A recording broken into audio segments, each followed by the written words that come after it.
Welcome to our channel. इस video में हम कक्षा 8वीं विषय हिंदी के पाठ 14 आतिथ्य के प्रश्नों के उत्तर करेंगे। इस वीडियो को सुनने मात्र से ही आपको सारे प्रश्नों के उत्तर याद हो जाएंगे।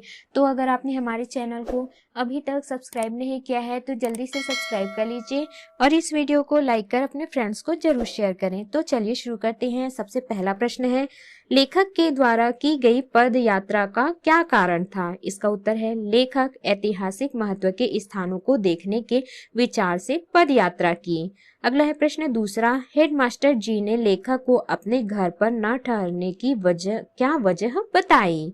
इसका उत्तर है, हेडमास्टर जी ने लेखक को कहा, यहाँ आसपास कई चोरियां हो गई हैं, हम अपने घर किसी को नहीं ठहरने देते।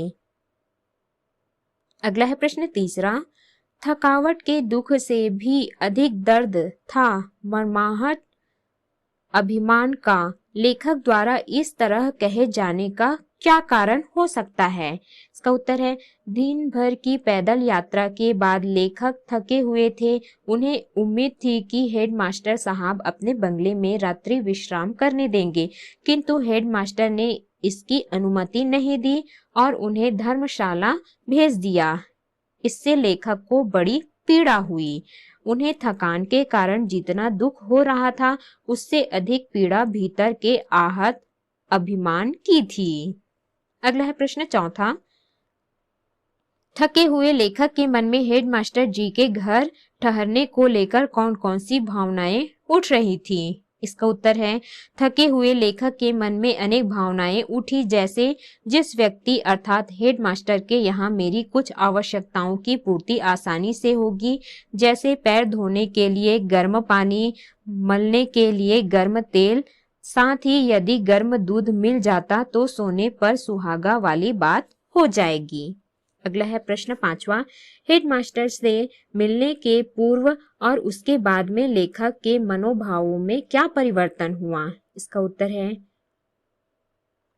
हेडमास्टर से मिलने के पूर्व लेखक की पूर्व कल्पना थी कि उनकी सभी आवश्यकताओं की पूर्ति हेडमास्टर के यहाँ पूर्ण हो जाएगी, परंतु उनसे मिलने के बाद इसके विपरीत प्रतिक्रिया हुई, क्योंकि हेडमास्टर ने अपने घर पर कोई भी सुविधा प्रदान करने से मना कर दिया, परंतु धर्मशाला का रास्ता मार्ग जरूर दिखला दिया।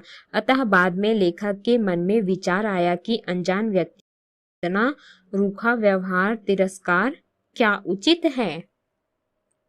अगला है प्रश्न छठवां, परिचय पत्र देखकर हेडमास्टर के विचारों में किस प्रकार का परिवर्तन हुआ होगा, सोचकर लिखिए। इसका उत्तर है, परिचय पत्र देखकर हेडमास्टर के मन में यह विचार उत्पन्न हुए कि उनके समक्ष खड़ा हुआ व्यक्ति कोई चोर या लुटेरा नहीं हो सकता। वहां उपस्थित लोगों के मन आशंकित थे, अतः अंततः उन्होंने उसे धर्मशाला भेजने का निर्णय लिया। अगला है प्रश्न सातवां, लेखक चोर नहीं था, इस बात का विश्वास दिलाने के लिए उसने क्या किया? इसका उत्तर है, लेखक चोर नहीं था, इस बात का विश्वास दिलाने परिचय पत्र दिखाया।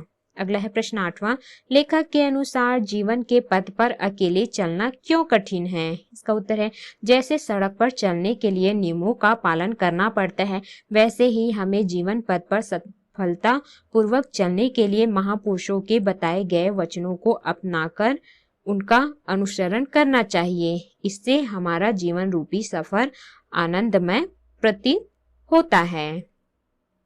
अगला है प्रश्न नौवां, गहरी सहानुभूति दिखाने वाले की आज्ञा का उल्लंघन आसान नहीं होता। इस पंक्ति के द्वारा लेखक अपने दुखिया भिक्षुक मित्र के किन भावों को बताना चाहता है? इसका उत्तर है, इस पंक्ति द्वारा लेखक अपने दुखिया भिक्षुक मित्र के आतिथ्य सत्कार और सहानुभूति भाव को बताना चाहता है। अगला है प्रश्न 10वां, उन्हें क्या मालूम कि जो उनके लिए अंधेर है वह मेरे लिए महा अंधेर है। लेखक ने महा अंधेर किसे कहा है? इसका उत्तर है, लेखक के अनुसार अनेक विपत्तियों से घिरे होने के बावजूद भी यदि कोई अन्य विपत्ति आ जाती है जिसका निराकरण कठिन होता है, इसे ही लेखक ने महा अंधेर कहा है। अगला है प्रश्न पाठ से आगे के प्रश्न हैं। पहला, जब सभी लेखक की अवहेलना कर रहे थे तब धर्मशाला के गलियारे में भिक्षुक ने उसकी सहायता और सेवा की। भिक्षुक के इस व्यवहार को पढ़ते समझते हुए आपके मन में कौन से भाव उत्पन्न हुए? इसका उत्तर है, भिक्षुक के इस व्यवहार से हमारे मन में भी सहानुभूति और आतिथ्य सत्कार की भावना उत्पन्न होती है। तो इस प्रकार से हमने इस पाठ के सभी प्रश्नों के उत्तर किए। इस वीडियो को सुनने मात्र से ही आपको सारे प्रश्नों के उत्तर याद हो जाएंगे। तो अगर आपने हमारे चैनल को अभी तक सब्सक्राइब नहीं किया है तो जल्दी से सब्सक्राइब कर लीजिए और इस वीडियो को लाइक कर अपने फ्रेंड्स को जरूर शेयर करें।